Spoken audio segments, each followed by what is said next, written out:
Okay. Good evening, everybody. Welcome to members of the public for attending this evening. I'll just start by reading out the emergency evacuation announcement. Should we be required to evacuate the building, would you please leave the building via the nearest available exit? There is one fire exit in this room. If you need to evacuate the room, do so by the glass door to the external fire escape staircase. Please hold both handrails in case the stairs are wet or slippery. If anyone is unable to use the stairs, would they please allow others to exit the room before they go to the fire escape door where they can be given assistance. Our assembly point will be in the public car park at the side of the Civic Suite. Please do not delay your evacuation to collect any belongings. Please do not return to the building until given permission to do so by council staff. Please note that the meeting will be audio recorded, and can I please remind you to switch your phones off or onto silent, please. Thank you very much. Agenda item number 1, apologies for absence. We have apologies from Councillor Mrs. Shaw. No apologies. Substitute member, Councillor Mrs. Lumley or Mrs. Shaw. Non-members attending, Councillor Mrs. Hoy. Councillor item number 4, minutes of the meeting held on 3rd of July 2018. The members happy for me to sign those minutes? Agreed. Thank you. Item number 5, to receive declarations of interest, including any flipping declarations. None. So moving on to item number 6, which is the ICT Major Incident Report. For this item, the judge will welcome Dawn Tribe, the Assistant Director of Transformation, and Councillor George Ireland, the Portfolio Holder. Thank you for coming this evening. Members would have had a report circulated to them, which hopefully everyone's had a chance to read. Dawn, if I could just refer to you, like we always do, members have read it, but if you could just go over it and summarise it for us, or highlight any issues or any parts of that you particularly want to draw to their attention. Yep, absolutely.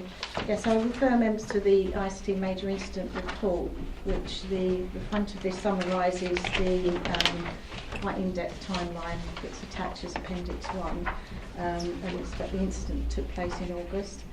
And for members to note the actions which will be taken following the equipment failure, which are within the major incident report that's attached here.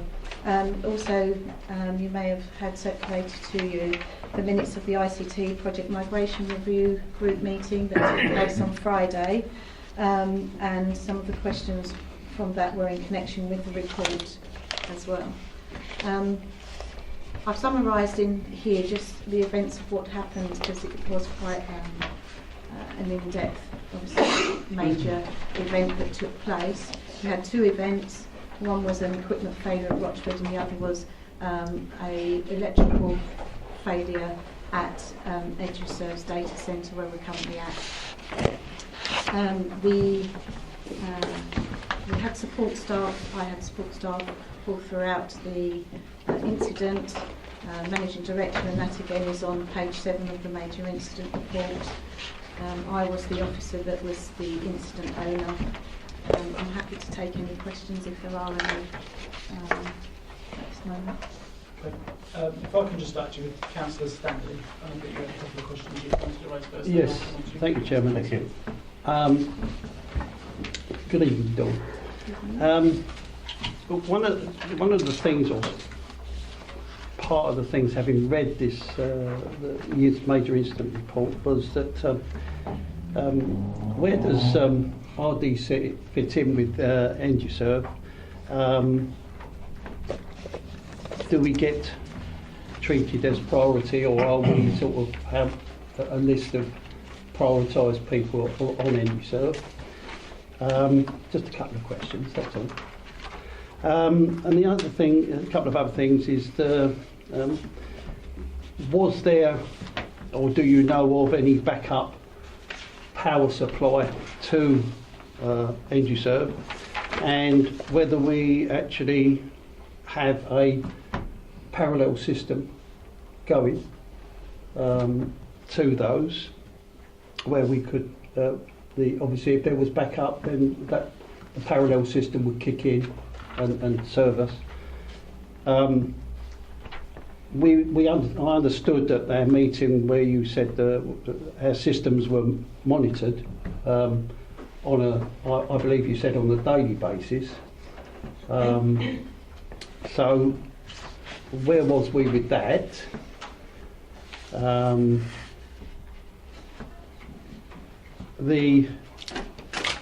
Should we? Get that. Okay. Yeah. Shall I take them in Yeah. order so I was scribbling down? Is that okay? Yeah. You're saying about the EduServe prioritising us as they do anybody else. I mean, for this particular incident, it was a complete outage and electrical issue, so everybody was out, and they worked through to get as many of the, basically to get the equipment working first, the electrical problem working first, and then they brought up the data centre as they would in that situation. So I don't know where they started, to be fair, but they started bringing back all of the servers, and as soon as they got the electricity back, all the servers were obviously up and working. As part of the major incident report from EduServe, they did that in as controlled manner as possible, but we also had to control that coming back of those servers as well. As I say, I don't know what the sort of how they started with that data centre, because that's detail I don't have. Was there a backup power supply? Yes, there was, and that was affected by the electrical issue that they had as well. Again, I don't have full details of what that was, but we have their major incident report to tell us how they coped with that. Parallel systems, I'm guessing you're meaning the backups that we had. They didn't evoke their disaster recovery, which would have been off-site, because they would have taken all the backups would have been put onto the servers at their other site. What that would have meant was we would have had to, they'd have taken us down, they would have got us back up and working, which they understood they could do in fairly quickly. It was just equipment they needed, they could get the electricity back. Had they have taken us onto another site and tried to get us back up and working, we then would have had downtime a second time for us to move us straight back into the original data centre.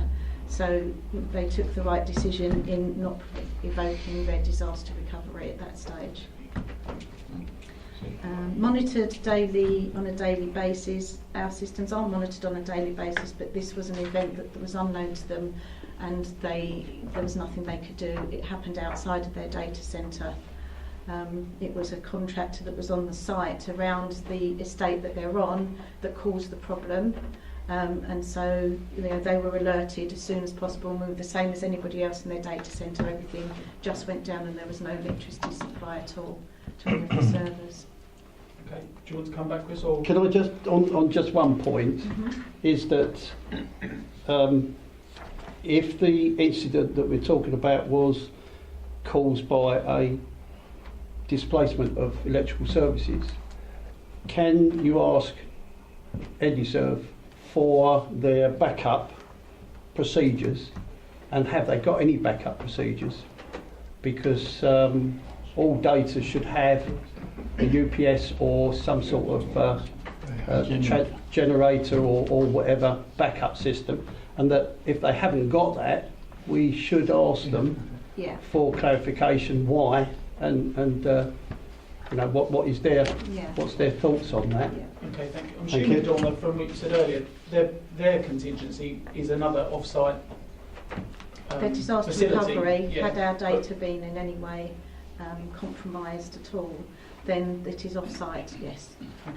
So they have got some contingency in place. Yes, essentially, but so it was they've just got the fact they disaster- decided they chose not to go down Because that route. of the nature of what it was electrical error. There was, our data was not compromised in any way at all. It was just probably similar to ours, although ours was electrical.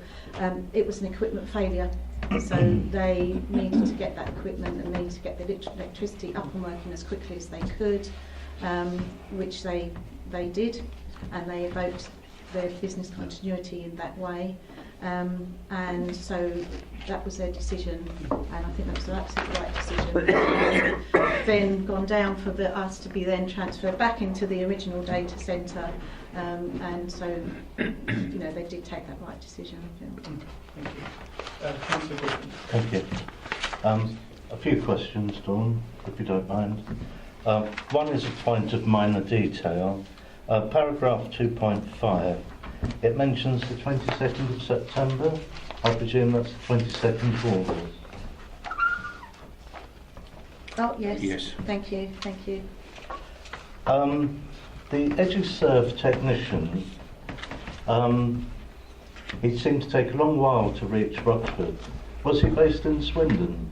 Yes, So he had to travel all the way from Swindon to Rochford? he did. Right, He did. thank you. It seems that we're quite vulnerable with having our telephone service interconnected with our data streams. Wouldn't it be far safer to have those as a separate issue? Yeah, the telephone, so because of the switch we had that went, we couldn't get out to the outside world in any way, and that is something that we will be looking at, the telephone system, looking to update it, because we're going to move to Skype for business and things, so that Right. in itself is going to be a project that we're going to look at separately. Right, thank you. And one last point, something I'm a bit unclear on. Section 2.1, it mentions a feed having flatlined at 21:50 on Friday evening. But was that the commencement of the problems? Oh, sorry, is that in the title? 6.6. Oh, page 6.6, sorry. So what page is it? 6.6. Page 6.6, sorry, could Yeah. you repeat the question? It mentions a feed that flatlined 21:50 on Friday evening. Yeah. Was that the commencement of the problem? Yes, we believe that was the commencement of So the that was problems. Friday evening, That was and we Friday weren't evening. aware until Monday morning. That's right, because that's happened at our end, and so we don't have anybody on site. Right. So we wasn't aware that had happened. We don't have anybody on site our Okay. offices. That's all. Thank you very much. Councillor Mrs Mason. Oh, thank you, Mr. Chairman. Just a quick question, and it's probably not something that I would expect you to answer necessarily, but has anyone, to your knowledge, ascertained how many hours of work were lost through this outage and the impact on the staff and on the council services? I don't know if the Managing Director has done that or if anyone has. No, I think under the resource implications and the report here, the 151 officer has made a statement there saying that at this moment in time, don't know the direct costs, or been in the indirect costs, I should say, incurred as a result of the incident. So I'm not aware of that myself. No, do you know if there's any going to be any attempt to claim back for any costs? Because obviously EduServe are saying it's a third party that created the problem to there, but we have a contract with them, they have a contract, and presumably if someone creates an issue where there is consequential loss, that loss should be able to be compensated for. Have the council investigated that? We are in conversations with them about that, yes. Yeah, thank you very much, thank you. Thank you. Councillor Mr Boyd. Thank you, Chairman. Thank you for some of the answers. There's answers there to questions I was going to ask. I think I'd say about the parallel working that I think I am disappointed that isn't such that it could be switched quickly. I'll leave that there for the moment. I think to start with, I just want to query about our disaster recovery or parts of it. It seems to me that I did request this comes onto this review committee, and I had to request it by a handwritten letter to the Managing Director, the Chairman of the committee, and Mr Gowers. Hopefully you got your handwritten letter. both of you. I had no phone numbers to call. There were no phone numbers to call. There were no emails. The only way I could speak to an officer would be to go to the office. For any member, that's a problem, but for a group leader, that's incredibly embarrassing at times. So I think we would appear to have been missing a very basic level of putting something into action to prevent that happening, that we reduce the handwritten letters. That doesn't seem right. What, have we looked at that now? Yes, I mean, we did. There was mobile numbers were available. Officers had mobile numbers, and they were put onto the website as you know. We knew at numbers. We met as a leadership team to get them numbers together and get them swiftly up onto the website. We had web chat. We had officers that were outside that were able to speak to staff internally, and customer services had a number of mobile devices that they were using as well. At what point did they go at what day, what time did they go on? The phone numbers go on to the? I can't tell you exactly. Because I couldn't find one there. Sorry, I can't say. I don't know exactly that. But it was certainly. We had a meeting early on when we realised that our own situation was one that was fairly major to us, because at the time we didn't know what the outage was, so we didn't know what the problem was.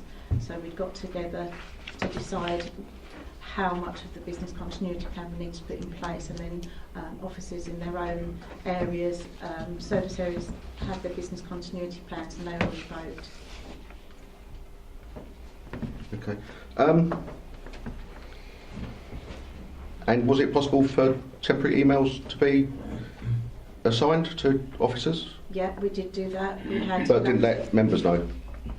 I can't comment on that because that's not my area. Dealing with major incidents, I'm sorry, that's not something. But we had laptops, so people, all the laptops that we had, and people bringing their own in, so we could email out to people. Obviously, we're prioritising that because we had to prioritise that work. So mobiles, the website was actually up and working. So as much information that we could put on there, and it was updated at the poignant points when we knew more that was happening as it was evolving, because at the start of the incident, obviously we knew very little, and as we were going through the next couple of days, then we knew more and more, so we were putting more of the business continuity, assistant directors were putting the business continuity plans they needed to in place, because they're different depending on if it's 1 day, 2 days, different things will need to happen. So, but you'll be looking at to see if that can be done quicker next time, and to members? Absolutely. I mean, if it's one thing, we do things in a, emergency situation. We have emergency planning, and we have instances where we say, okay, we'll pretend that this outage has happened. We've actually been able to do it for real. So that one way is that the things that we've learnt, we're still picking a lot of that up, and we're still looking to put some of those things in place. Okay. With regard to the catastrophic failure at EduServe, we were aware of that at 13:10 on day 3. When were they aware of it? Were they aware of it on day 1? I'd imagine if there was catastrophic failure at their end, they would know about it fairly quickly. It wouldn't take them 3 days to find out. Did they know on day 1? Was that the problem? Ours happened first. So 2 days ours happened, and the network technician came to us. He left to come back the next day, and they, as I understand it, realised they had a problem on the Tuesday morning when we couldn't get in contact with them. If you look at the details in the actual appendix, we couldn't get hold of them for a while to find out what exactly had happened. So their incident happened on the Tuesday evening or early Wednesday morning. So, sorry, if I'm reading this wrongly, then was there more than one incident then? Yes. So this is what I'm trying to understand. Did one cause the other? No, one did not. So we were. There were two completely. completely separate issues that Right, came that's fine. together. So I understand that better then. I The first was issue slightly was confused. fraudulent. the first issue was our switch that failed, and that we had everything in place to deal with that. Just completely, you know, would not have been able to predict it at all. EduServe then had this catastrophic issue at their data centre. Which was on day 2. Yes, And then they told us at lunchtime on day 3 that that Yes. was the case. yes. Right, and Any more? I'll leave that there for the moment. Okay, thank you. Okay. Councillor Lucas Gill. Thank you, Chair. Point that Councillor Mr Hoy made just now about not knowing numbers. Several weeks ago, I think it was in the members' drop, a whole list of all the direct lines and mobile numbers for all the officers. I printed it off at home. Direct lines couldn't work, would they? No, but Phone all them. the mobile numbers are on there as That may well. would have been after the event then. No, it was before the event. Okay. No. Yeah, I printed it off several weeks ago. Well, it's on email then. I think it might have been in the members' drop. That's by email, yeah. Just to clarify that, it was on the Wednesday, after I phoned in, after the incident on the Monday. Sean Scrutton actually sent out an email to all members of 6 mobile phone numbers. No, it's not that. This is about 4 pages long. No, this was six mobile numbers that can be contacted I'll have a by. look for it anyway. Yeah. It was sent out by Sean Scrutton. Okay, so it's agreed there's a We never There was. received that. document Well, out there, so okay. we'll have to look into that. All leaders should have numbers in any case, Okay. so I'm told. Councillor Hookway. Thank you, Chairman. Firstly, apologise to the Chairman of the committee. I had my own outage in Wakering, so that's why I'm a bit late this evening. But my question relates to after the event. Has there been any other IT issues that have caused the failure or disruption to services to the general public since the incident? Is that failures or just any issues or? Well, I'm aware of one, that the payment system for council tax was not available for a period of time. So I just wondered if there's been any other incidents, IT issues which are disrupting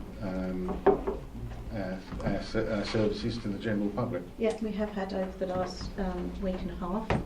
We've had some issues with our servers.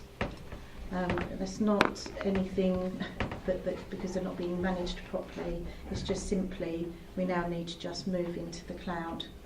We're going to get these things happen occasionally now until we move, because as we know we're on unsupported servers and we are doing the best with the resources that we have in maintaining them. The service to the public, the website is all up and working, although there is some issues with the planning portal, as everyone is aware. And when they're coming through to us, the systems have been slow, so it's taken a little bit longer to be able to process somebody on the phone. And there's been some latency with some of the applications as well in processing them. We've had EduServe in to help us with that, and the systems at the moment have been quite stable at the moment. Thank you for that. Members to note that. I think it's probably slightly diverting away from Yeah. what we're here to discuss this evening, which is obviously the incident. And IT will be discussed at a later date, I'm sure. I have got a couple of other members have indicated to ask some questions. I've got a couple myself actually. It seems to me it was quite key and quite important that we were involved in this Essex Online partnership. Yes. Southend, using their resources Yes. seems to be an extremely valuable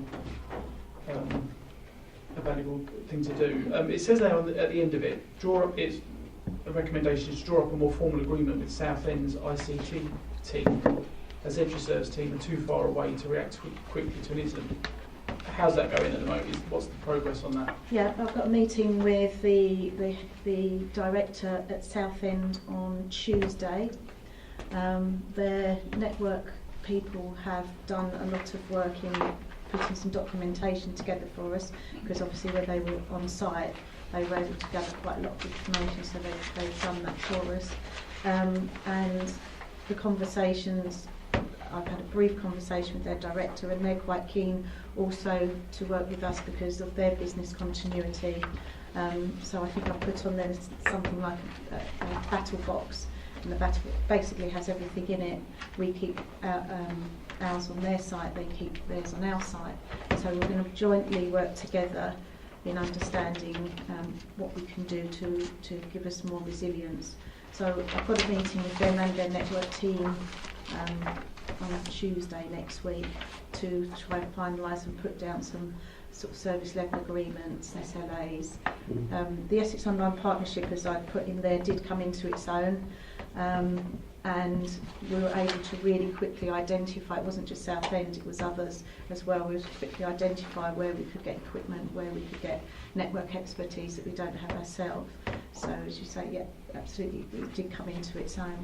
It makes sense for us to do it in Southend. They have their own data centre themselves, so if we had to swiftly and quickly move anything from our server room, we could do that much quicker than we can to call on to EduServe that are actually, their offices are actually at Birmingham now, so it just makes sense. I don't want to get away from this incident in particular, but only because of this particular recommendation that's in the incident report. That particular issue seems to me to imply that we are more reliant on the help we receive from Southend than we are EduServe because of EduServe's geographical location. Is that fair to say, or? Only in as much as, I mean, our servers are with EduServe. This is what we have on site. They're not responsible for that anyway. So calling EduServe was outside of the arrangements with them. But again, it was outside the normal managed service that they manage for us because it's on our site and we're responsible for it. But we had the SLA with them to say should we need to call on them, then they would come in and offer us the assistance because they had the network expertise in which to do that. But again, you know, we've gone through this emergency situation and realised that actually isn't the best thing to do. It's not best to have that with EduServe because they're just simply too far away.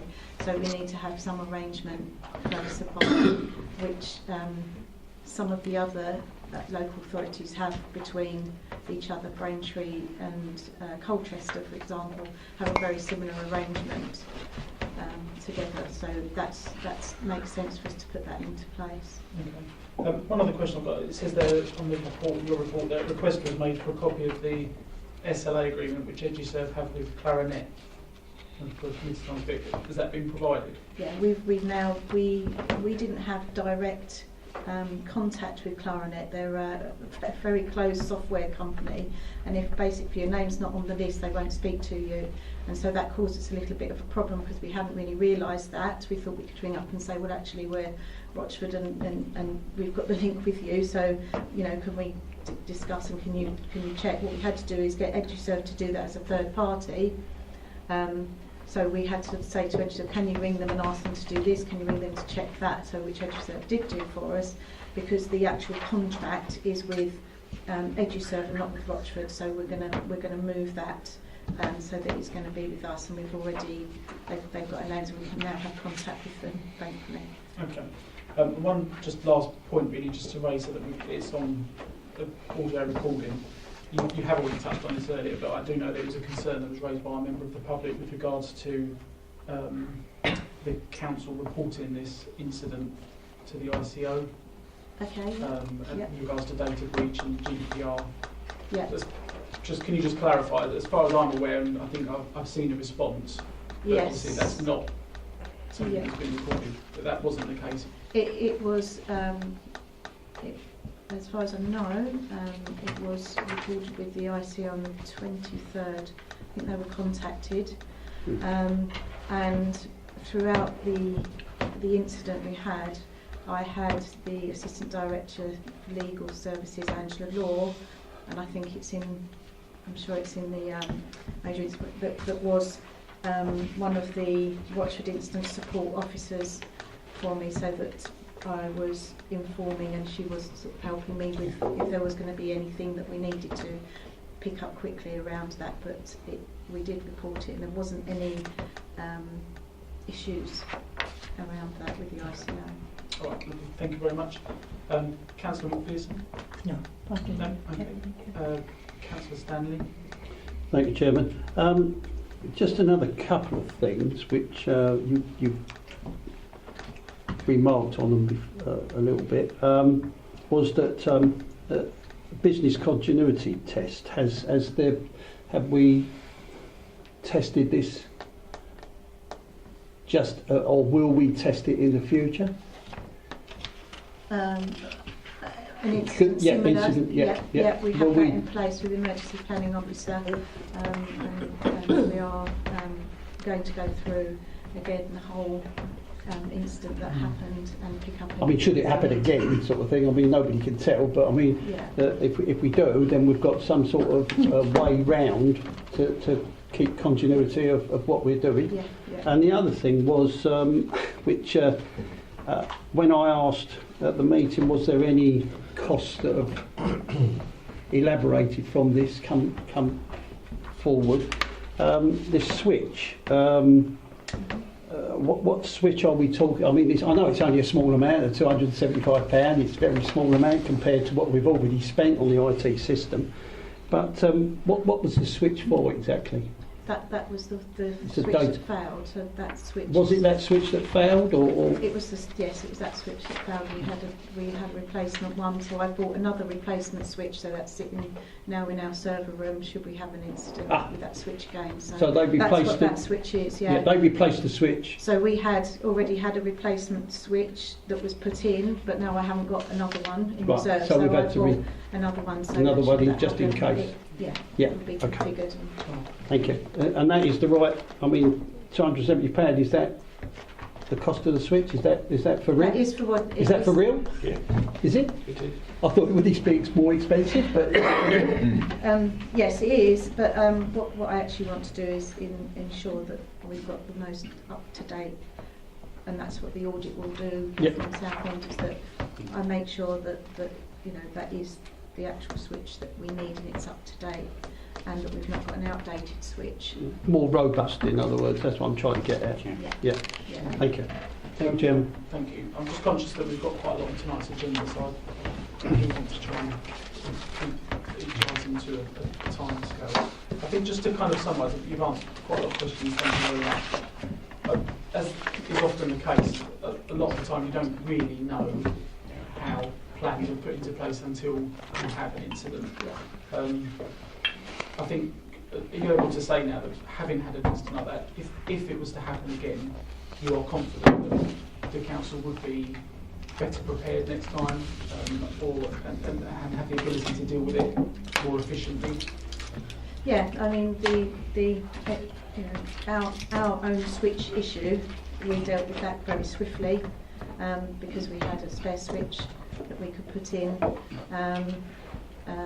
Again, we've learned that having EduServe as our network expertise isn't really the best thing to do, so we called upon Southend, so that again will happen very quickly. So from that incident, we put things in place, and we're continuing to look at it. I'm not just going to say, well, that incident happened then, so great, done. We'll continue to monitor it and continue to look for improvements. As far as EduServe, hopefully that incident doesn't happen again, and again they've got lessons learnt, and they've put things into place and contingency things into place that hopefully won't happen. But again, we were in their hands, as we would be, because we were in their data centre at that point. Okay. And just EduServe have reassured you that they have taken steps following their Yes. catastrophic incident, that they've put into place their own measures to stop it happening again? Yes. Yeah. Okay. If we may get another last question, Councillor Mason. Well, there's something I want to add, if I may.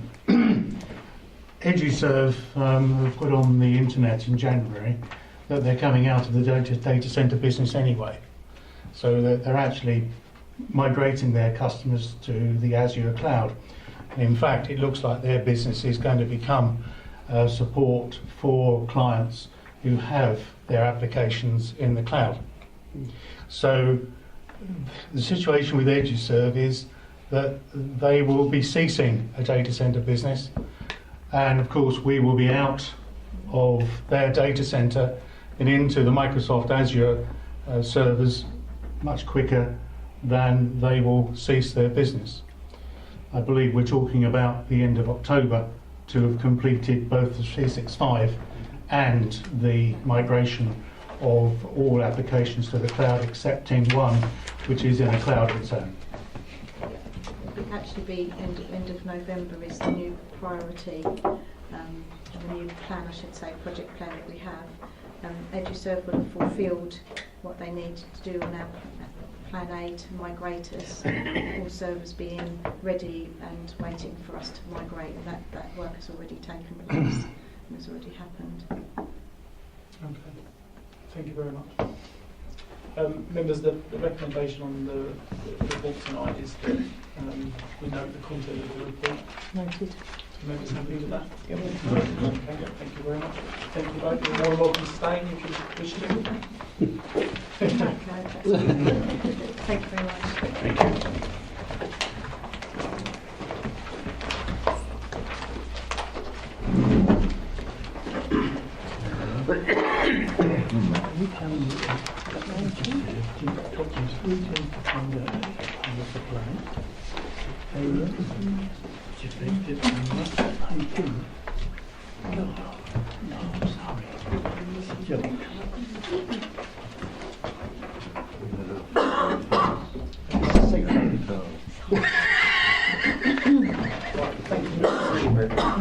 Moving on to agenda item number 7, which is the draft housing and homeless strategy. For this item, we welcome Louisa Moss, the Assistant Director of Community and Housing Services, and Councillor Mike Webb, the portfolio holder for community.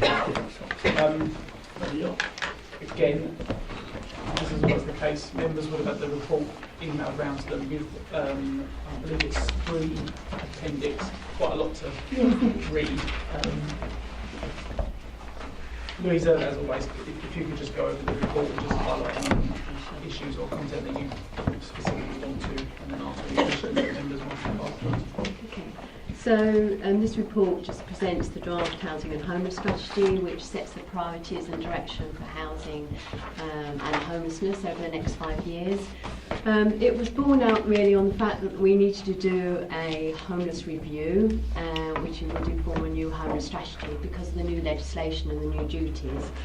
And I considered the fact that rather than publish this as a standalone strategy, it was an opportunity to start linking the wider elements that impact on homeless prevention and homeless work into this strategy. So we've started to gather a bit of information, data intelligence, etc. around housing supply, affordability, private housing, and the inherent link with housing and health as well. So the strategy, once it pulled all the information together, has set out 4 priorities, 4 core priorities that have been identified in this draft: people, place, property, partnerships, all of which have been developed in response to the information gathered and have regard to the plethora of national policies that have all come about recently, most in the summer break, I have to say, and local and corporate contexts. And of course, the most important part of the strategy is the action plan, which is where we're saying we're going to make things happen over the next 5 years. And again, the purpose of this report is to get this committee's endorsement for this draft so we can consult more widely. Bearing in mind we have already consulted to put this draft together to a certain extent through forums, stakeholder meetings, but we want to do this more widely now. So I welcome any questions. Councillor Mr. Wilson. Thank you, Chairman. There are 3 things that I was concerned that I didn't see explicit in the action plan. So bear with me if you've placed it somewhere I didn't notice. One of the things that I think we need to look at in terms of actions is considering how to increase the number of affordable homes on developments over 15. 35% doesn't seem enough to meet our needs from our homeless register. And I didn't see an action for the council to consider an alternative policy. In the second place, I wondered if there could be a policy where there are new developments, that there is a greater skew towards the lower price properties, because we know that younger people or people without particular means are finding it very difficult to find somewhere to buy if that is the way they wish to approach it. I think it's always quite evident to us all that the developers skew their development towards the larger properties. Hall Road, I think, is a classic example of how large. And the smaller properties are actually much lower in terms of proportion. So I wonder how we could have an action to create a policy to change the skew towards those people who want what I call affordable pounds properties. And the third part is something that is causing residents a great deal of angst and a great deal of rumour, and that is, how do we prevent these smaller properties being sold to other authorities to benefit their housing register rather than ours? And of course there are inherent risks that will come with those people, in that we take responsibility for them in the event they want to move. So I've got three things that I couldn't see explicit in our action plan for policy change. Obviously some of those are not necessary to answer, and this is what it's all about, consulting on the draft. And I agree with Councillor Mason, they're not explicitly there in the action plan. And to tell you the truth, some of those would be quite difficult. As you say, we can do policies, but we can certainly influence a lot, especially around the planning and the affordability side and the smaller properties, etc. Regarding the properties that may be getting sold to other local authorities and bringing outside people into our district, again, I don't know. Certainly we can take steps, which we're already doing at county level, to try to do that. I think we couldn't do it on our own. We have to do it with county, and we're already doing it with the East of England local authority, and they've recognised that. There's a piece of work taking place within Safer Essex at the moment on this very issue, because it's recognised that actually a number of London boroughs are trying to send their residents to Essex, particularly to Harlow.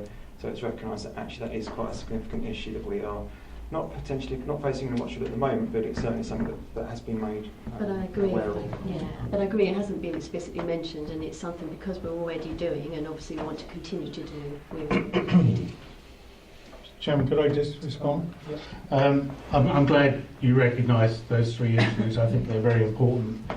They're not explicit in the action plan. I know if we don't include them, we're going to get in the consultation requests, arguments, criticisms that we haven't. So I'd encourage the council to consider enhancing the action plan in those particular areas. Thank you. Councillor McPherson. Thank you. Just carrying on from that, actually, this is I've got my question. Historically, our homeless have been housed outside of the district. So, could you give me the figures at the moment? Are we still housing a lot of our homeless, as there is a shortage, as Councillor Parsons pointed out, outside the district or here in Rochester? We're not housing. Well, we're only housing people outside the district for emergency accommodation, as we know.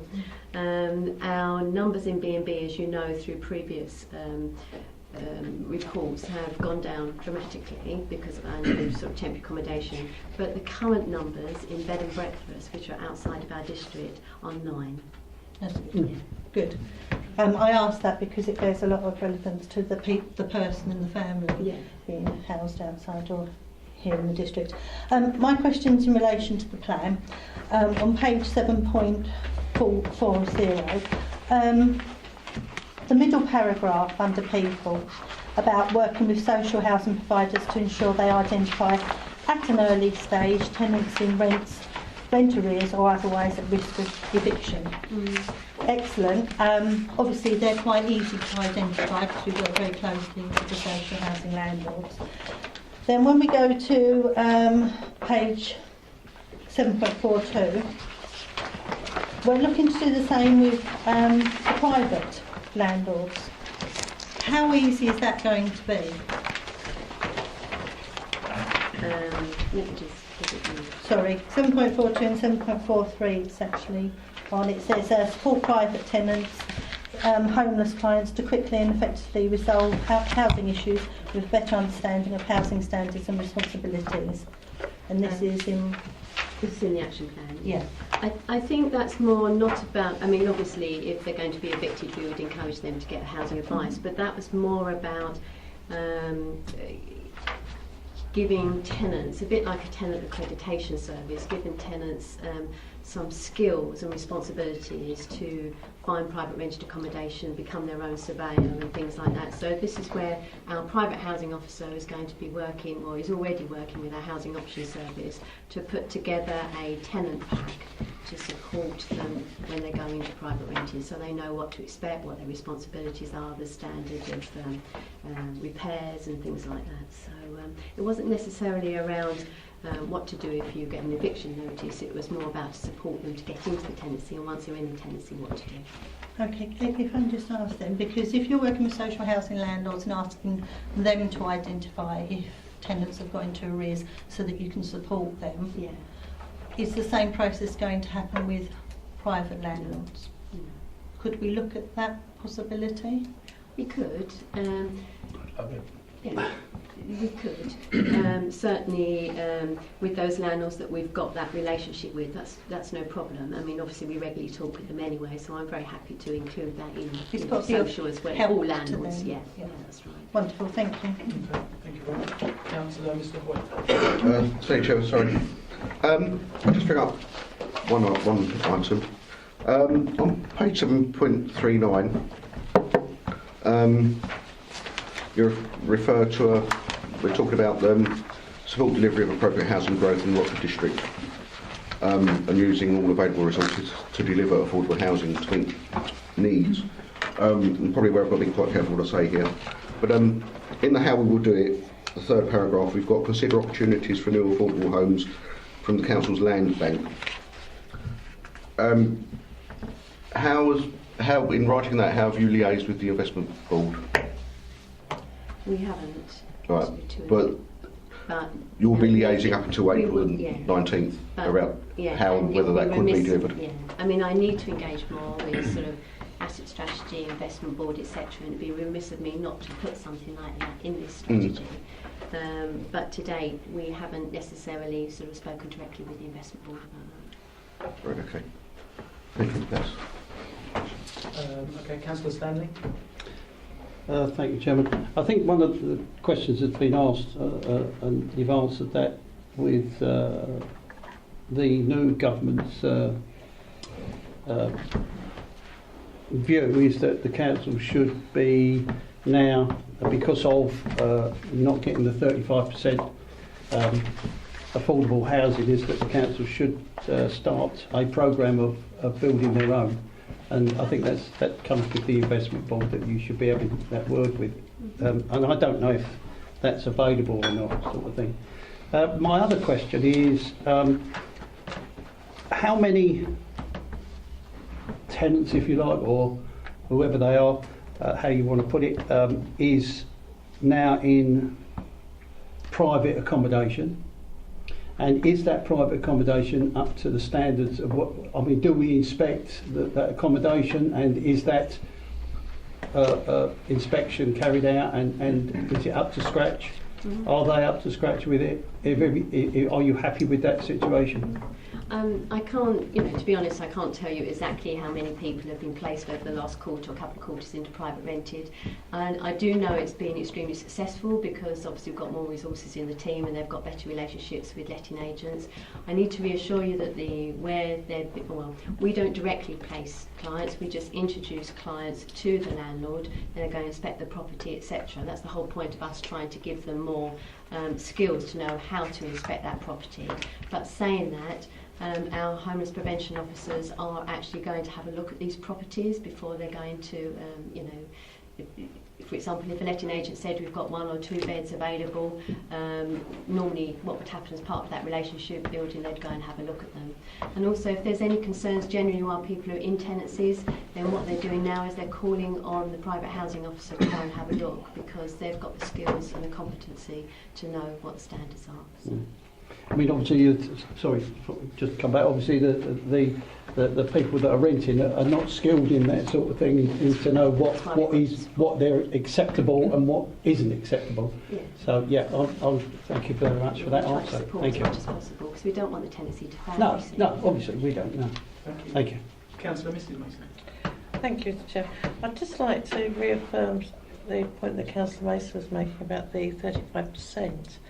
And the concern that it's 35% of properties, the smallest one, not 35% of bedrooms. And I do think that's something we should look at. The other thing that concerns me, and I don't know if we can do anything about it, is that when they're 15 and under, we don't have any affordable housing.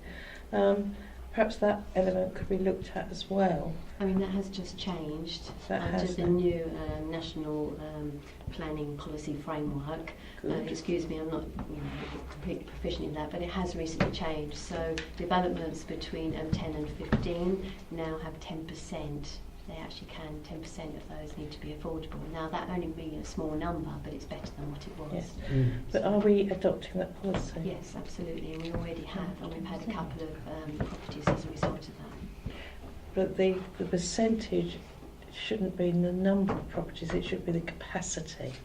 And that would make quite a difference. If they're giving 2-bedroom properties 15%, 35%, and they're only 2-bedroom, and the others are 3 and 4-bedroom, or it's disproportionate. And I think that's something that we should look at under our policy. And the second, I'm not sure that this is the correct place for it, but a resident has asked me to bring this up. It's a situation where someone was evicted from a private rented accommodation because of rent arrears and damage, and I won't give any details obviously, but they've been advised that they will be rehomed by Roxburgh District Council.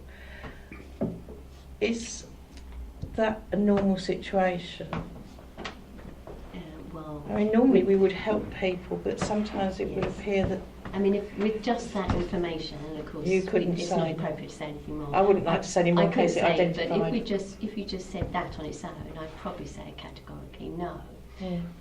But there's probably a slightly bigger picture, and yes, I'm very happy to sort of talk about that outside the meeting. Thank you. Yes, I know. I was just requested to bring it up because I think they were concerned about it.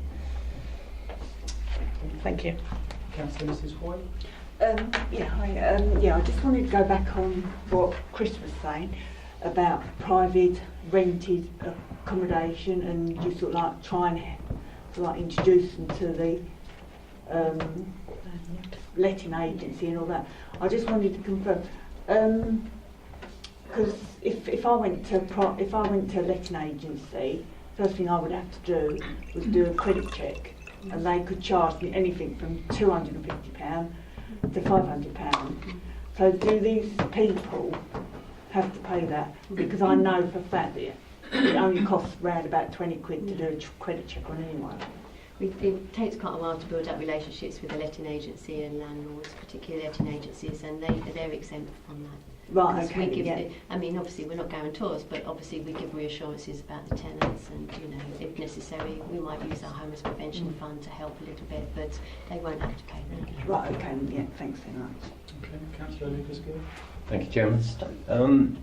I get the impression that when you talk of affordable homes, you're talking of 1 and 2 bedroom properties.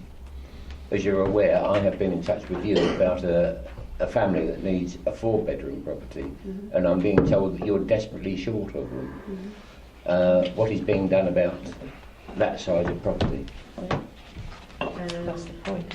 Yeah, I personally can't answer that in detail because I probably have to talk to planners, but at the moment, as I say, it's probably not our highest need. I know there are families out there with very large, but at the moment we haven't got a large number of 4 beds.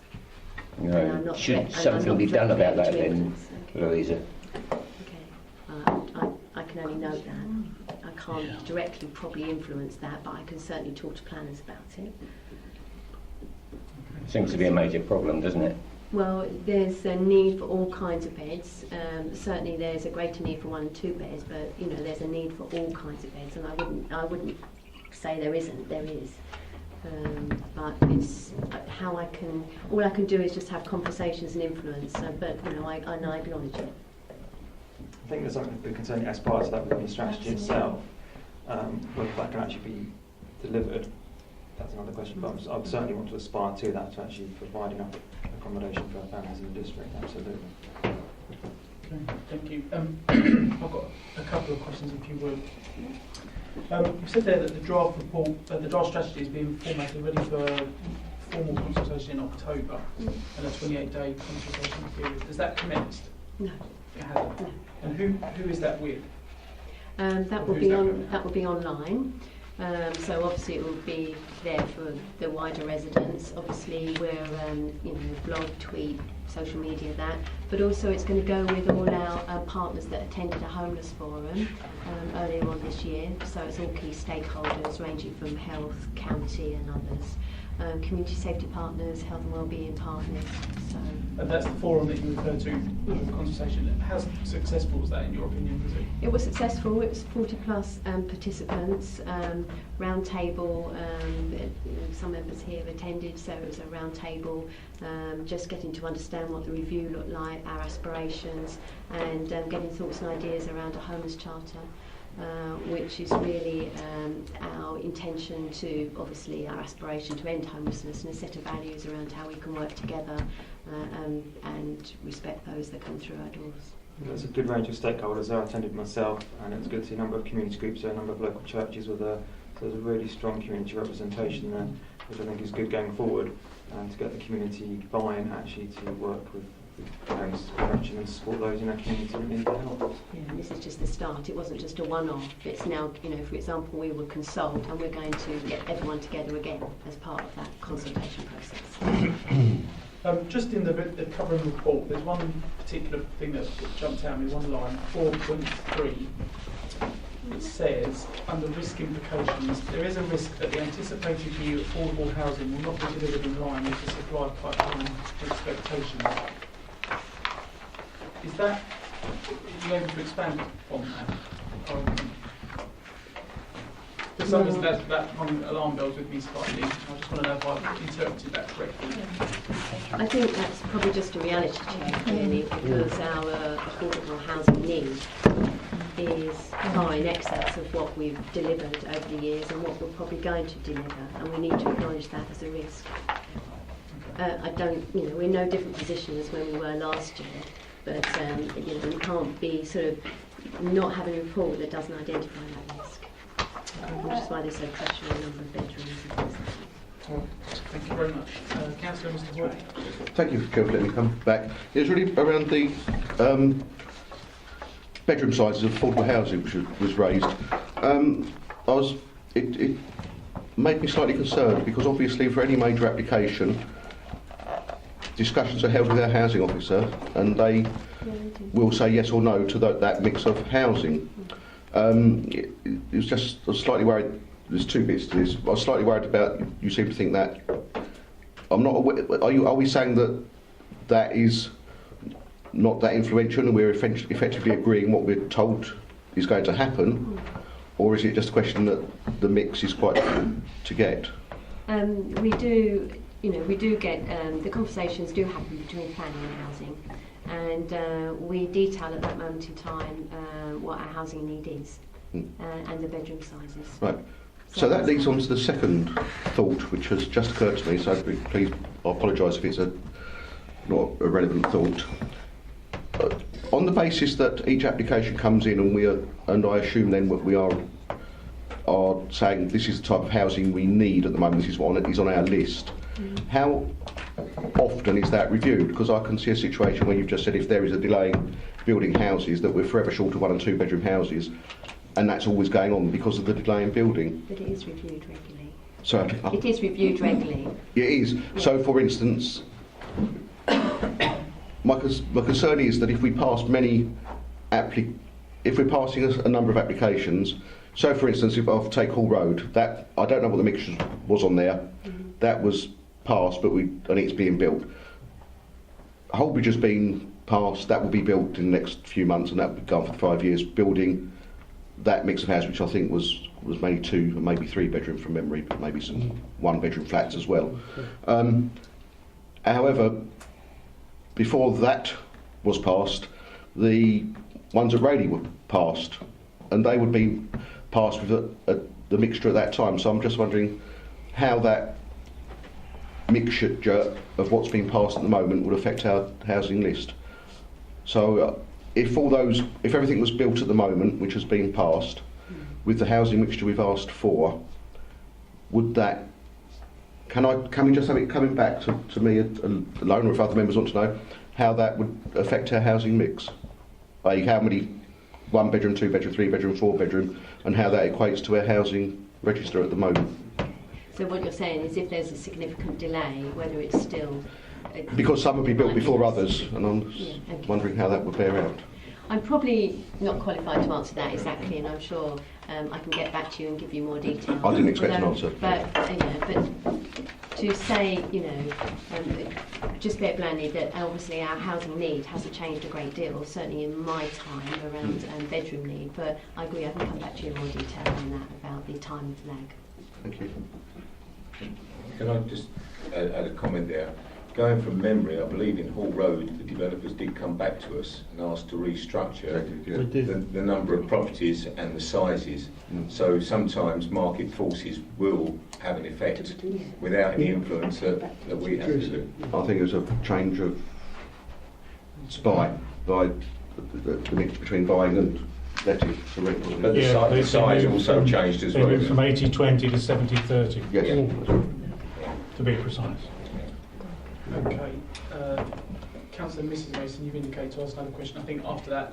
Yeah, this isn't actually a question about the report, it's a question addressed to you, Mr Chairman. I just noticed that we're being asked to endorse this report. Normally we would note reports. Is there any reason for that change of wording? I'd be much happier to note it.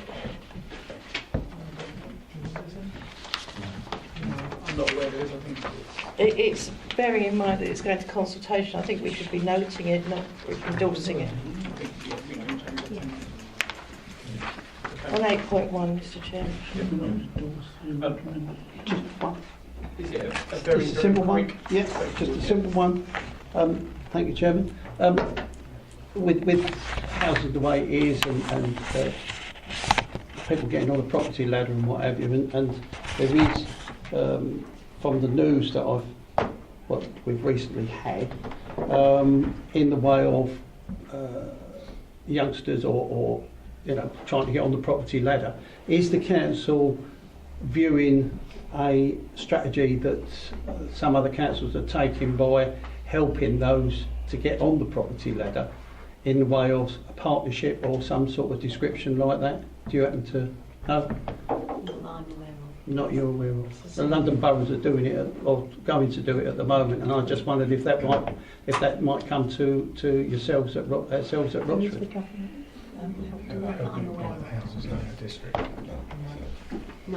of the councillors want comment on that at all? Only, Chair, that there is the government help to buy. That's it. The split, Mr Chairman, of the 70, 30, 80, 20, others are shared ownership, but I don't think they're restricted to our area. No. I think that's the problem. That's what I'm saying. If I may, Chairman, contractors do operate their own schemes, because we were offered that on the Holbridge development, and that was rejected by the housing officer because they said it wasn't good. Okay, and we've asked quite a lot of questions, and as Councillor Mrs Mason has pointed out, if we can change the word in 8.1 to note rather than endorse, are members happy to agree that? Agree. Thank you very much. Thank you, Louise. I think Mike, again, you're more than welcome to stay if you wish.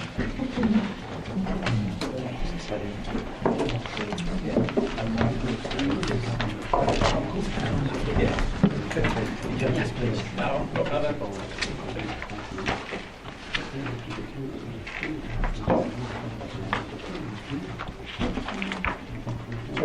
Webb, I didn't realise you didn't have a choice. You had to. Is that right? Sorry, yeah. I don't have to, but you know. I was giving you an opportunity to run that. Thank you.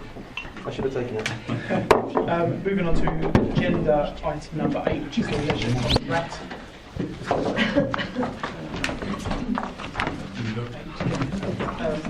For this item, we welcome Matt Harwood-White, the Assistant Director of Commercial Services, and Mark Alders, the Leisure and Wellbeing Officer, and Councillor Mike Webb, again, has remained for this item as the portfolio holder for the community. An invite was extended to Fusion, but unfortunately they're not able to attend this evening. They have sent their apologies. Members would have had a chance to have a look at the report that's been circulated. I can refer to you just to go over it, summarise and highlight any areas that you wish. Well, thank you, Chair. Evening, members. As the Chairman says, the report is hopefully clear, and you've had the opportunity to read the report. In summary, it summarises, amongst other things, how we monitor the contract with Fusion, some of the investments in the sites to date, and also some of the broader sports development work that we undertake with the contractor. We have a partnership relationship with Fusion Lifestyle to manage the facilities. Both parties are striving for the best outcomes, high quality community facilities, and indeed it's part of their charitable objectives as Fusion are a charity to deliver those high quality facilities. We do carefully and consistently monitor the contract. We have a clear contract with them, and we've reported before in terms of how we do that, and that's through ultimately the issuing of warning notices when service falls below acceptable standards. It's probably worth noting two of the, I suppose, main areas of focus for officers recently across the contract has been cleanliness and pace across the facility. Just to sort of put a bit of detail to that, in terms of cleanliness, we've raised issues with them previously in terms of cleanliness across the portfolio. Mark's issued warning notices on occasion where that has fallen below a certain acceptable standard. The contractors held meetings with their own contractor cleaners.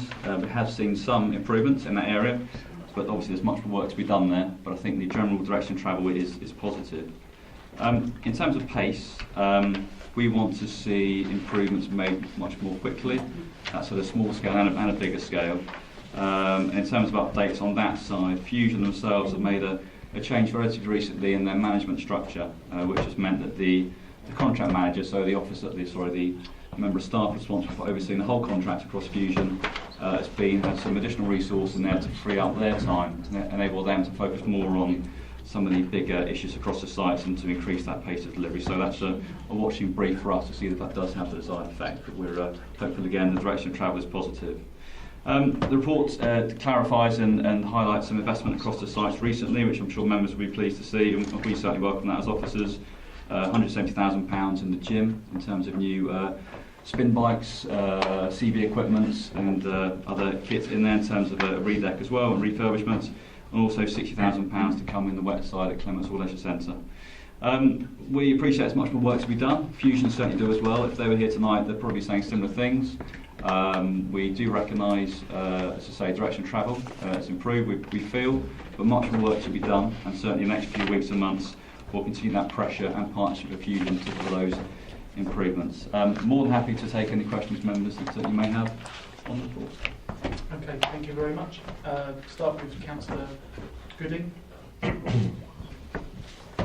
I welcome the news that the investment has gone into our local leisure facilities. That's wonderful news. On a slightly different note, the hard targeting area, that's what I would like to know about.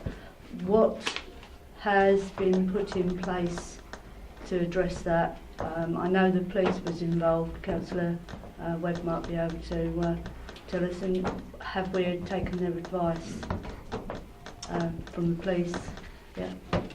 Chairman, so Councillor Gibbon refers to the target hardening. So for the members that aren't aware, this refers to the most recent travel incursion at the site a few months back. We met with senior police officers to agree a plan of how we could do our best to avoid that happening in the future. Their advice was to look at fitting some more fit-for-purpose gates from the car park to the open space area and to the front of the facility, the main entrance. So we're halfway through that work, and the gate has been fitted from the car park to the open space. So this is these are more robust gates with anti-crop bars, more robust pillars, etc., so that they shouldn't be able to get through onto the open space. Should be another incursion. And the next stage of that work is to fit a similar gate to the front of the facility as well. So, as I say, through police advice, that's the first start of that process to hopefully stop it happening again. Although no site is fully secure, but we can do our best to target harden it, is the phrase that the police use, and we'll certainly follow their advice and look to follow that through. Thank you. Thank you. Councillor Hookway? Yes, thank you, Chairman. I believe when this has been reviewed before, there was some comments that were made about some early work looking at the contract renewal coming up. Have officers begun or started to do some early preparation work for the contract renewal? And can you talk to us about any of that work?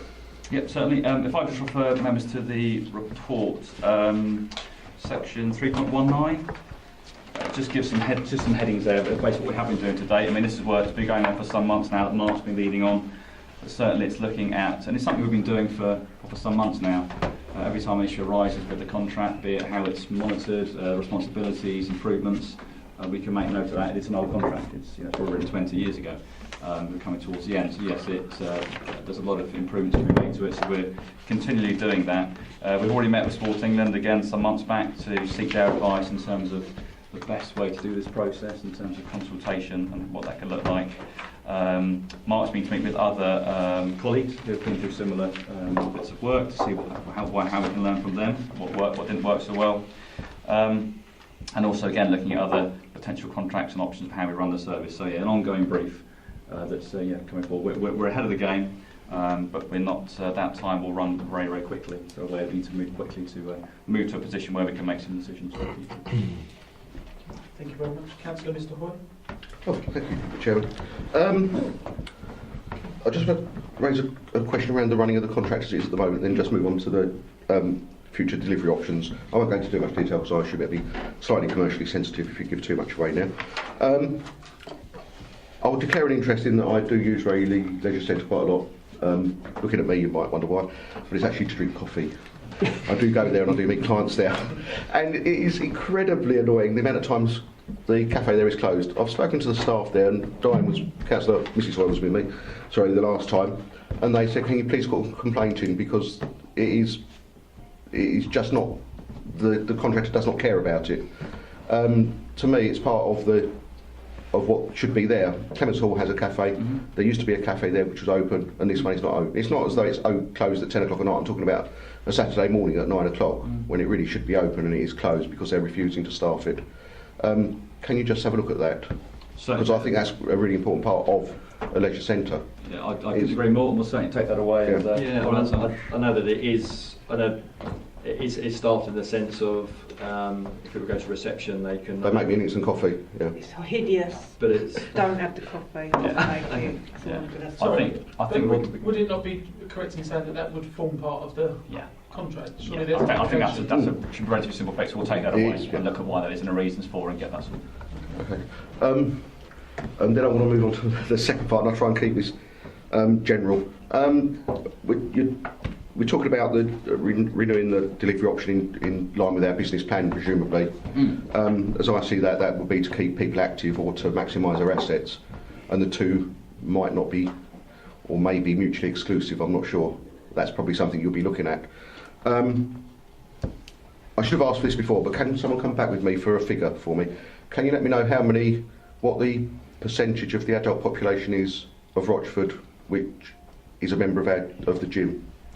So I know who belongs to how many people belong to Rochford and what percentage that is of the total adult population, please. Certainly we can take that away. Because that's something, I think that's all members, I assume, because I think it's an important figure to know. Sorry, I didn't want to move on, but I don't mind if Councillor McPherson invitation to come? Well, it was a bit of a bolt on to yours because some of them might not be members but may use Yes. the centre. Yes. There's a specific reason I'm asking for members. Right, okay. There is a reason for it, and I just wanted to know the figure. I understand what you're saying, but it was the membership I wanted. If I just we'll certainly come back with that figure, and just to clarify, Councillor Ferguson's point is that yes, indeed, because of the nature of the site, some are members, but an awful lot, as we know, are pay and play usage, so they might just turn up on the day. So we won't have that information. So the figures but give them both won't reflect the usage in effect, but it might be a useful figure for you. That's fine. Okay. Thank you. And from there, I was just going to move on very briefly to ask how you're going to deal with this. I've been quite critical of how the current leisure contract is run. I'm sure you're aware of that. There used to be a lot more activities to try and encourage people who aren't normally active to become active. The swimming classes are less than half of what they used to be when Holmes Place ran it. So I'm going back a long time. It may be you're saying that's the case with all of them, but I think that when we're looking at renewing this, we should either think we're maximising our asset, which means we maximise our asset, or we're actually really trying to get people active. And if you can do both, it's brilliant. But I think at the moment we're failing on the getting people active with our leisure centres. Are you basically saying that there should be a contractual? There is, I believe, a contractual within the contract system. Scheme or something. It's within how it's written. There is, isn't there? If I just come in, so I'll just let Mark answer that. I did allude to some of the sports development work, and it's in the report. We'll let Mark pick up on some of the work because there's an awful lot that's going on in the background that Mark works with the track. I'll let Mark give you the details. So Fusion do play an active part in the Active Watcher, the community activity network we've got. One of the new initiatives this year is a weight management program that they've introduced, working with ACE Lifestyle. So individuals are referred onto that program, get specialist advice. From where? Centre staff through ACE Lifestyle, the organisation. The centre staff have also been given specific training so they can support that staff. So that's a 12-week programme, drop-in session. They get concessionary rates to the centres. So that's still relatively new, the programme, but there's been some positive feedback so far, and it's something they're looking to expand further. They've also in the past been part of the This Girl Can national campaign, which is a national campaign to drive female participation in sport, and that's something again there've been discussions with Active Essex about their involvement over the coming year. So there's a festival running in the spring as part of that. Walking football runs at both the centres and has proved very popular and continues to do so. I think generally trying to promote the Live Well brand, so the county Live Well brand, promoting sport and physical activity and health and wellbeing across the county is something that Active Watch with Fusion and ourselves at the council are looking to promote, and there will be an open day in the new year to kind of open up the facilities to the whole community, and I know they've proved very popular in the past when they've run that. So I think most certainly over the kind of the last or during 2018 there's been a kind of a lot of positive work that Fusion have done to target some of the groups that are not otherwise participating in physical activity. So I'm not convinced they're reaching people. Part of the remit of the new manager will be to do that as well. So when I was visiting Clements Hall myself last week, I met the new manager. Part of his remit is actually to pull together good news stories as well in terms of where people are actually using the facilities and where it's actually led to them in improving their lifestyles. To put that on social media as well, because I think there's a recognition they're not maybe pushing themselves as well as they're good on social media, and that was certainly part of the new manager's role to do that within Clements Hall. But, so you're saying this is going to reach people outside of those who would normally go to a gym facility? Certainly the weight management programme is most certainly targeted people that wouldn't normally go to the gym. They're also looking at a project to work with young people with mental health issues, as sport and physical activity has been shown through research to have a positive impact. So again, that's another group that wouldn't necessarily look to a leisure centre as somewhere they would necessarily go to. Is it just out of interest, the walking football one you touched on, is that aimed at the older generation? Yes. All right, thank you. Councillor McPherson. Thank you, Chairman. Actually, Mark's probably just answered most of my question, because my question was going to be, as Fusion's CIO, what additional services are they putting on for our community. Now, you've just reeled off a whole lot of information and none of that's in here, and I think that's really important that it should be in here. The add-on that we're getting from them as a charitable organisation that they're giving to our community. My only other thoughts were, if there are certain times of the day where there's no activity there or low activity take up, who are they engaging with outside that could possibly be using it, even if they're not going to put something on themselves? Yeah, there was some funding. They the Active Rochford Access, and they put on some sessions, older people sessions. And there was a Pilates session that's continued beyond the funding to run at Freight House, and that was actually an example of using space that was available, wasn't being utilised during that time of the day to put on some extra activity. And the customers that you have got who hire it to run their own sessions, there could be an opportunity there almost to reward them, to say, well, between 8 a.m. and 9 a.m. we have very little uptake, would you like this room to do one of your classes in, or something like that. I'd rather see it being utilised than sitting there empty. So, Councillor McPherson, just to clarify, are you asking for an inclusion in this report just to highlight some of the initiatives that perhaps Fusion are undertaking? I think it's an add to the contract, isn't it? Is that okay? Yeah, we can do it. Agree with Thank you, you, Chairman. Thank you. Councillor Mr Mason? Yeah, thank you, Chairman. Matt Harwood-White referred to a direction of travel on cleanliness, and I'd like to endorse that. One of the members was talking in our pre-meeting about a huge number of complaints that turned up in around July time from residents who were complaining about the cleanliness, particularly of the wet side and other parts of Clements Hall. One of the residents became a spokesman for that group of people, and it was a fairly large number.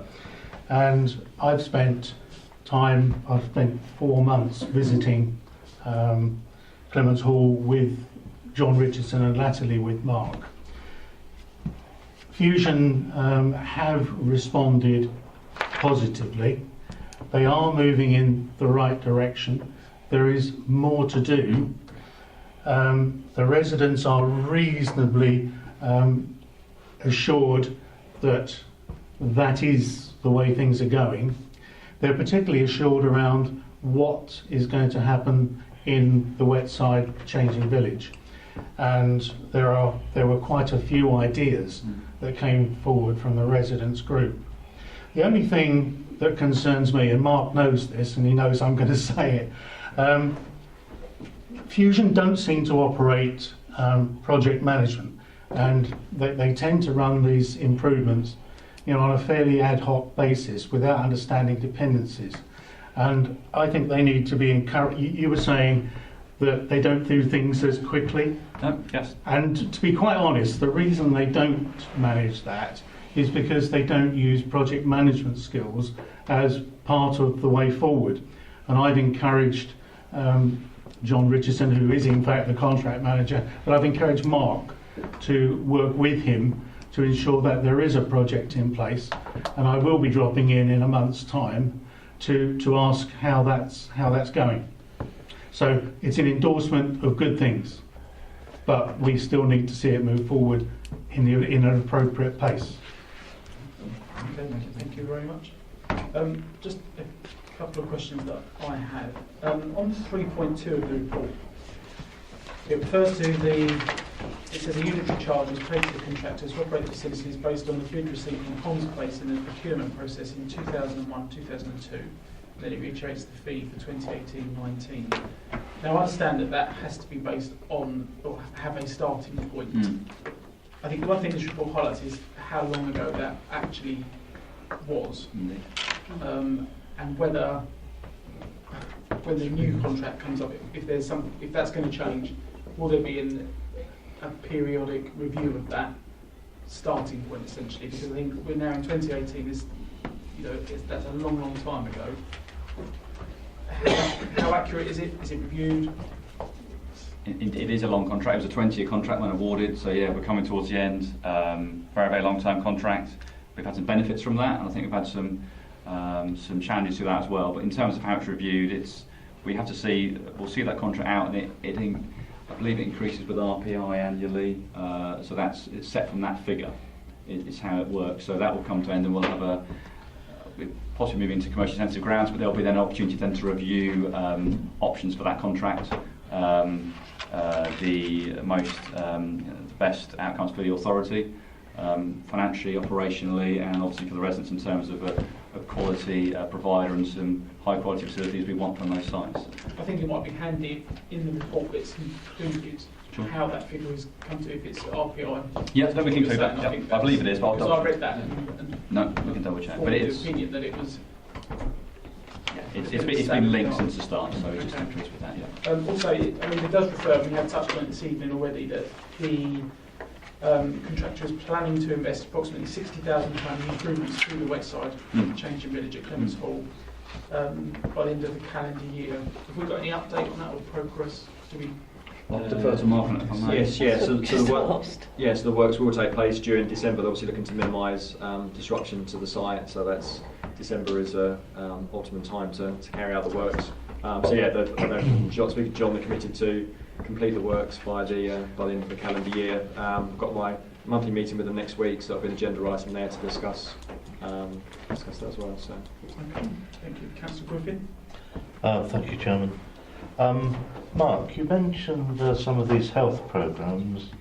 They don't seem to be very widely publicised. Are they on the council website, or is it a matter of people picking up leaflets?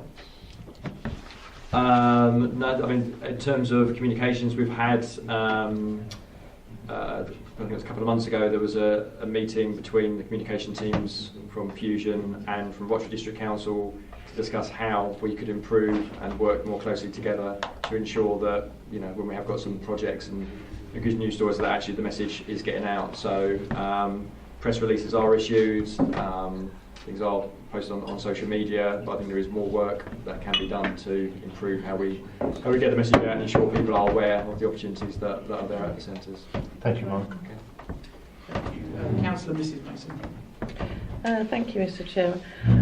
I think we're all aware that a lot of our residents at some stage or the other go into hospital, and young and old, and often the hospital these days will send you away with a sheet and ask you to do an exercise. Physiotherapy is not something that's generally provided, and if so, it's scarce. So that they give someone a printout and they ask them to do these exercises. Now, to be encouraged to do these exercises, we brought this up before when we had our visit, if you recall, and there were underused areas in both Rayleigh and at Clements Hall, and we asked if it was possible for the provider to supervise the exercise. We're not asking them to do that, and to liaise with Southend Hospital, or Basildon for that matter, to both use the underused areas, give a social aspect to the rehabilitation, if you like. It could be a broken leg, it could be a minor stroke, I don't know, and to encourage physical improvement, which would be obviously beneficial for the health of our residents, and both mental and physical. Was that ever investigated, and what was the result? Chairman, so in the past at the sites, we, Fusion have run GP exercise on referral, which is, I think, a similar scheme.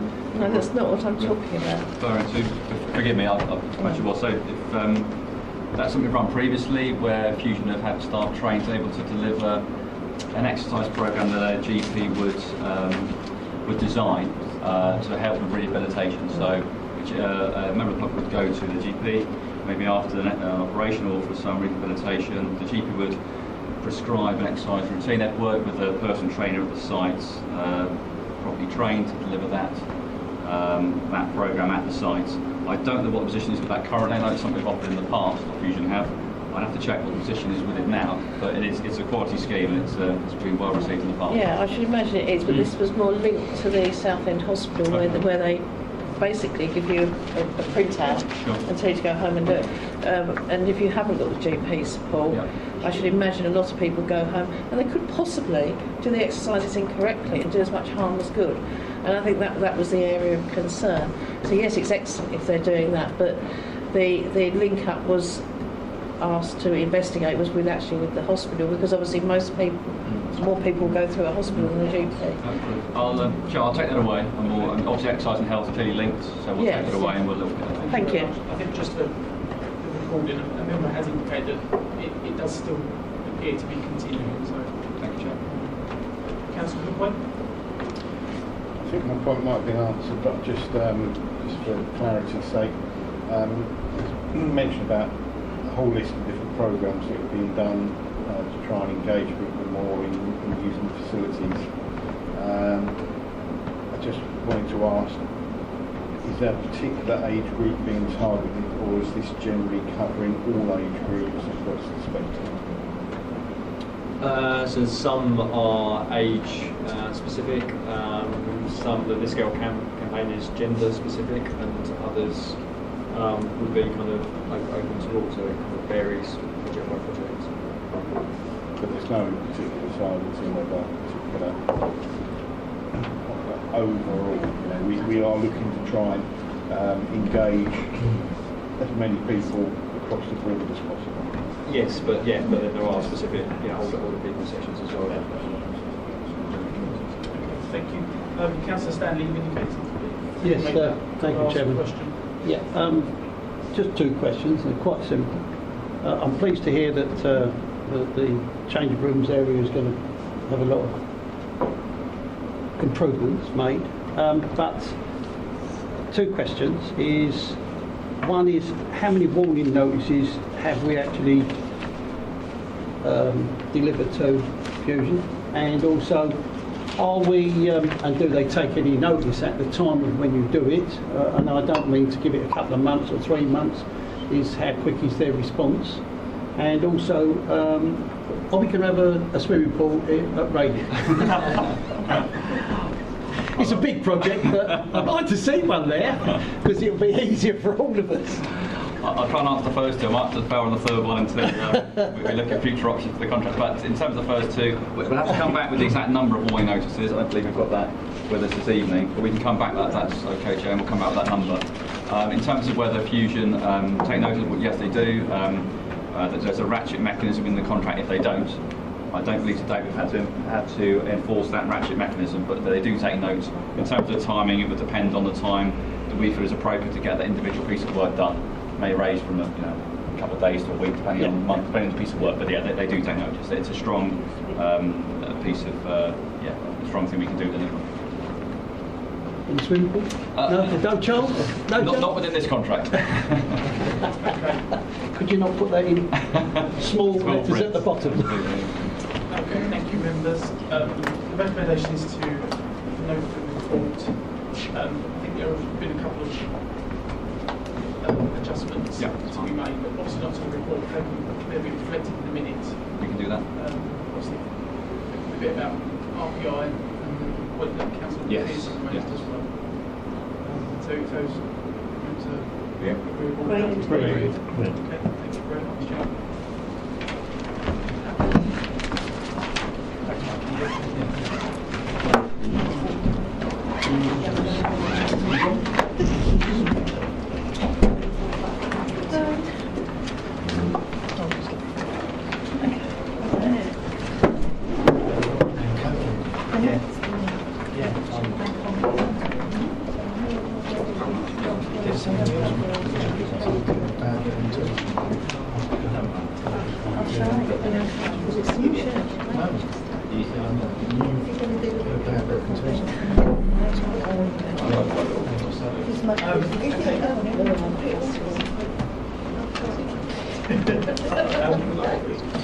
Agenda item number 9, which is the key decisions document. Has everybody got access to see one or view one? I think there are a couple of spares.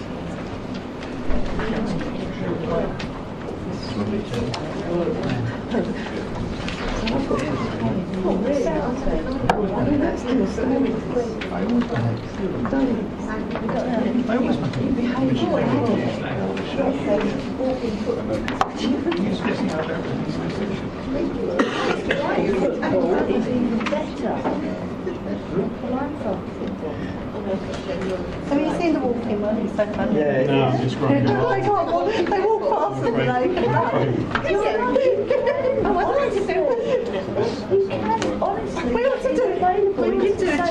one actually. That'd be quite fun.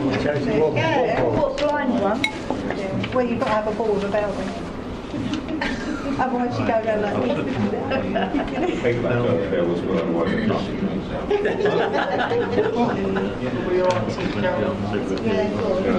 Go for it then. It's all right. Don't know it's all right. That's it.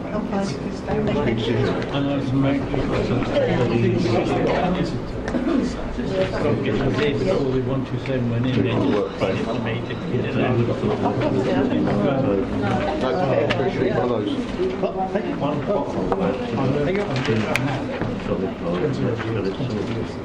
I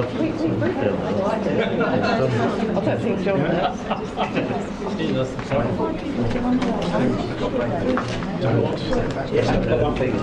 Okay, members, thank you. Moving to full disclosure key decision document. Okay, there's only 3 items on the key decision document. 318, the A127 air quality project has been on there for some time, but it's coming up towards decision date. I know Martin Howlett has met a couple of members already that had concerns.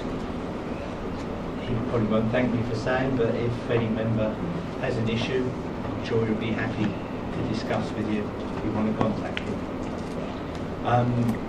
Then 1218, the advice services contract. For those that are unaware, that's CAB and or not. But it's, at the moment it's a CAB, but it's come up for tender again, and the decision will be made in December.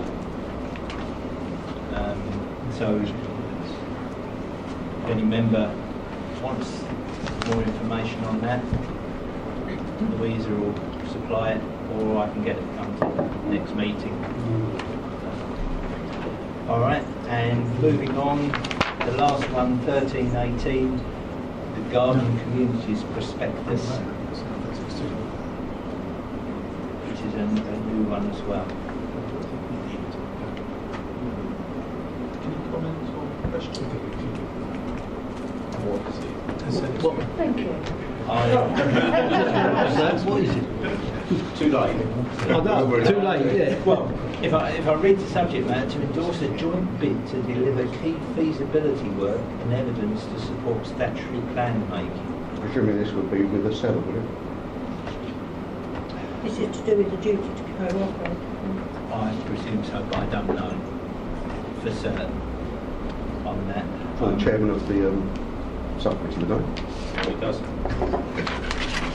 And it's going to the executive. Obviously, it's a tight date, November, the day after the next review committee, and obviously I remind members they can call it in if. Seems like there might be more to this than meets the eye. Do we get any more? What I could do is probably get Matthew Thomas to provide a briefing note. Before we go. Before we go? Next week? The decision. Next week? The decision is to be made in November, and it doesn't go till December, or at the end of November. So I'll lean on him getting a briefing note by the end of this week or early next, if that's all right. Well, that's it. You just need some more information. It does say joint bid. It doesn't say joint bid. It's a seller. No. He's a seller. It's a seller. I'm sure he won't mind doing a briefing note. Get your pen back. Sounds nice. The last item on the agenda is the work plan. Everybody got this? Yeah. Over to Paul. Okay, work plan. The November meeting is going to have the annual RIPCO report, and that will also include the Information Commissioner's observations, because we've been reviewed recently, and there's a couple of bits we've had to change, and social media is now taken hold, and we've had to produce a document covering that. There's also the removal of payment machines in council reception areas. Bit of a sore point, that one. Two substitutes. Well, you have it. Yeah, but that'll be on the next one. December, there will be the report of the voice of the councillor. I haven't got it down there because I didn't know. when Sorry, we I can't actually- hear them. That's right, we can't hear anyway, that's why we're having a private conversation. December, there'll be the voice of the council report. The group have finally finished, and the report will be coming to the December meeting. Haven't really got much more to say about that. Councillor Lucas Gill? Any news from Professor Copas? No. No? No. He's got So we don't think he's going to turn up then? No, no, it's gone very silent. But He's got other fish to fry. we will have the report, and by the end of this week you will have the draft insertion for the Constitution doing the rounds for the group. Okay, thank you. Thank you, everybody. Oh, apologies for asking for that on. I wasn't well, so I'll just ask quickly if it's all up. Sorry.